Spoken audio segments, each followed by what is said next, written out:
Hey guys, what's up? How y'all doing? I'm here to talk to you guys about One Piece's new chapter, which is on chapter 1052. It looks like to me Wano is about to be over, or people saying that this chapter represents that Wano is over, but the ending of that chapter says otherwise, and it looks like to me we're gonna have a little trouble along the way, you know? So if anything else, let's get this started.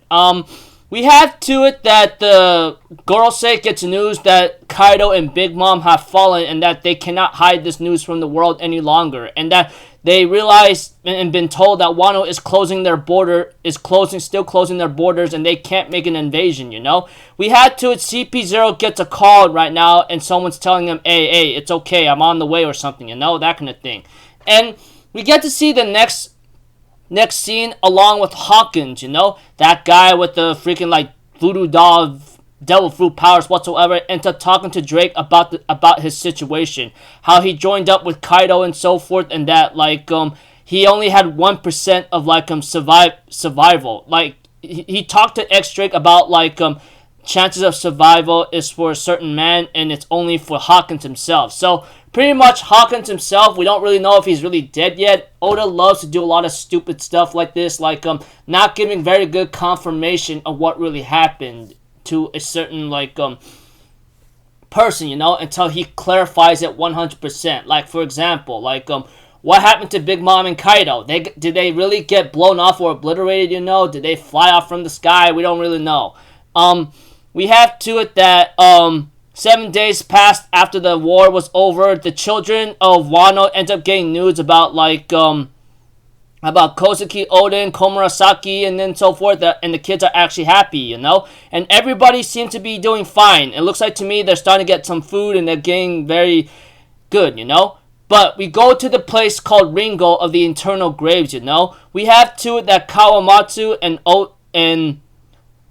Kinemon ends up having to talk with each other about like talking about like building another shrine, you know, just like the one of the God Blade of Ryuma whatsoever, and that they plan to put Oden-sama to rest in that shrine whatsoever, you know, along with the allies starting with Yasui and, you know, and the other daimyo who fought for this country, and it's all gonna end right with like Ashura and Izo, which is really sad, but I guess it's to be expected, you know. And when you're in war, you're expected to have casualties, and Ashura and Izo became those casualties, sadly, you know, which really sucks, but it is what it is. We had to accept it. I mean, we gotta make some kind of balance eventually, you know, but whatsoever. But whatever the case may be, Onimaru comes by and says hello to Kawamatsu, and then they end up having a small talk with each other.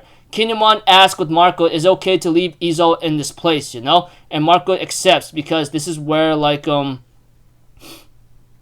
this is where he deserves to lay to rest in this country, you know, where he lived and prospered. We have to it like Kinemon says, I really hope we don't lose any more people because I don't think I'll be able to take it. And it's understandable. When you lose someone of a close ally and friend, you know, it's gonna hurt. I'm pretty sure even though Kanjuro was a piece of filth that was a spy on them, you know, I'm pretty sure they cared deep about him even because all the time they spent with him, even though it's all fake or something. Then we get to see Yamato's trying not to eat or not hungry, you know, and we get to see to it that Momonosuke gets what happened to like Luffy and Zoro have awakened, you know, and Luffy and Zoro are eating and drinking to their heart's delight after they woken up, you know, which is really nice and all. We see to it Momonosuke says, hey guys, what's up? Save some room for later. We're gonna have a whole big banquet to come. But we have to it Zoro and Luffy's like, who the hell are you? He says, you don't know me? I'm freaking Momonosuke. What? Why? How'd you grow into a doll? You look really strong.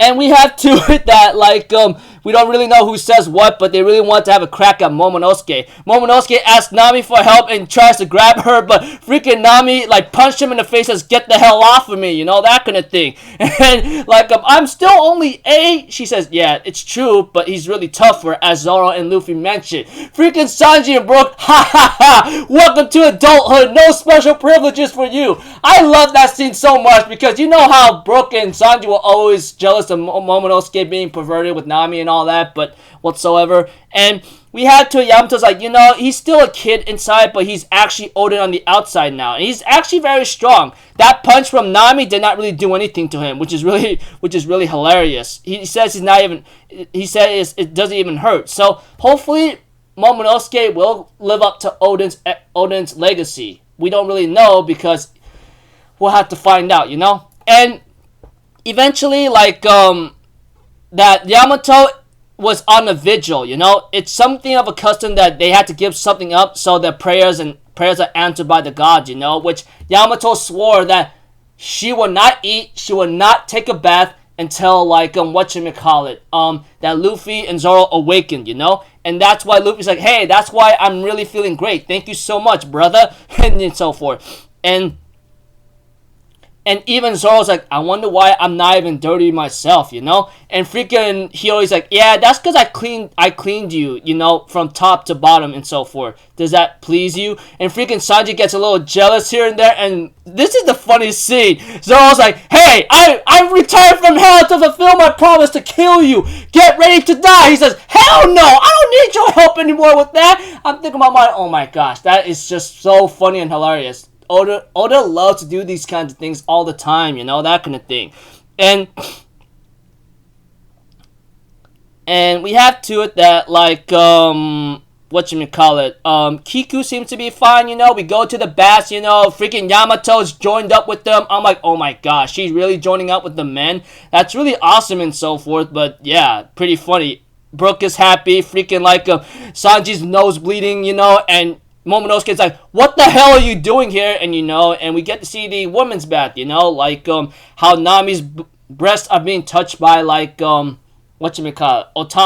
that kind of thing. And then Kiku is there with them because she mentions about how how she used to bathe with Oden-sama and the others, but it's too embarrassing now. Then we go to Tokage Port right now, but not beforehand that people are getting ready to celebrate, that kind of thing. And we get to see that the ships of Law, Kid, and the Thousand Sunny seem to be good and all, Even the General Frankie is all good. Even right now that some of Kid and Law's crewmates are very fascinated, and Kid's like, hey, don't drop your guard. Until we're out to sea, do not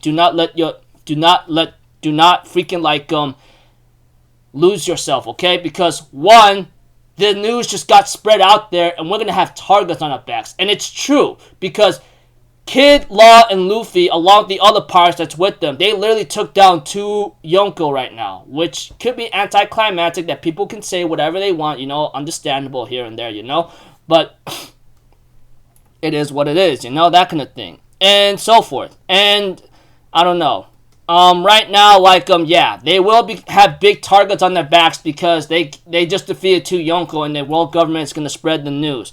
We get to see Law agrees with the idea and that they can't drop their guard at all. And they say, how did they freaking leak out the information? And it was freaking Apu, or that freaking musician guy, whatever his name is.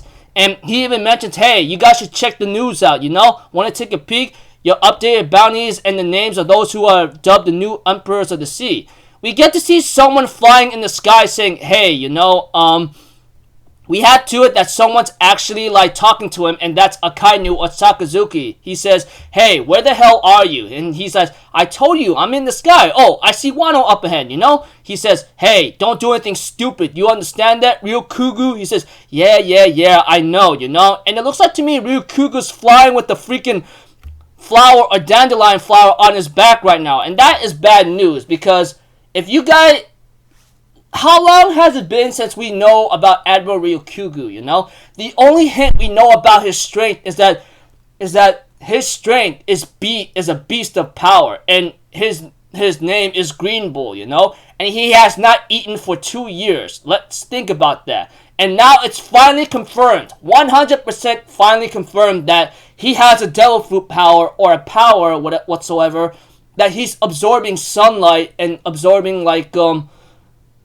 water or something just to get his strength. And we don't really know what his capabilities are, but since he's an admiral, he's very strong. And that's the thing when it comes to Oda's power scaling in One Piece. It could be a little all over the place. How Kainu fought Whitebeard at the Marineford arc, and Whitebeard's dubbed the strongest man in the world, but you know, Whitebeard was sick and old, while Akainu, he's like somewhat maybe old or just middle aged, whatever the case may be. It could be a little like thingamabobbers here and there. And you know, Kizaru, we all know how strong that motherfucker is, and he's still an admiral.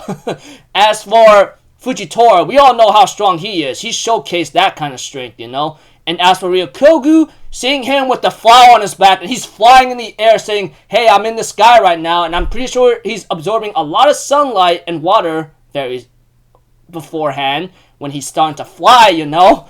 So, yeah. Oda, as much as I love you, man, you always leave things unanswered in a certain way unless it's 100% confirmed, you know. I mean, like, if I even think about it here and there. I mean, like, did Kaido and Big Mom really get blown to hell, or did they really die? You know, that would be kind of upsetting because, you know, they're Yonko and they're freaking monsters, you know. And, you know, when it comes to the fights, you know, I always find it fascinating, but it could be anticlimactic and kind of upsetting depending on the situation, how you look at it, you know. I mean, like, I'm pretty sure I'm not the only one who thinks that, you know, etc. So when it comes to, like,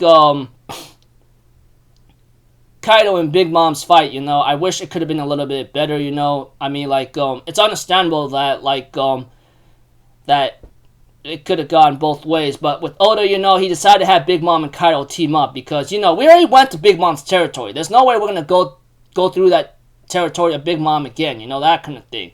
And we already went through Kaido's territory in Wano that he occupied for, like, 20 years, you know. So, yeah, these two had to go down eventually, but not before, you know, Luffy had to train, you know, and, you know, Kid and Law, I don't know how they managed to awaken the powers a long time ago, you know. Sometimes I question, why didn't they do this back then, you know, that kind of thing. It could go a lot of ways, you know, when it comes to writing stories, it becomes really difficult and so forth. Anyways, yeah, looking forward to, like, next chapter, because if you guys been keeping up with the news, you know, next chapter will be the last one before Oda takes his 1 month break, and I'm pretty sure he's trying to plan things out how to, like, do this right here and there. So hopefully, yeah, because the next saga or arc to come is the final one, or final saga, you know. Guess we're about to find out. So until then, people, I'll see you guys in the next video. I'm Alpha Zero. Have a good day. I'll see you guys next time. All right, peace out. Bye bye. Toot toot.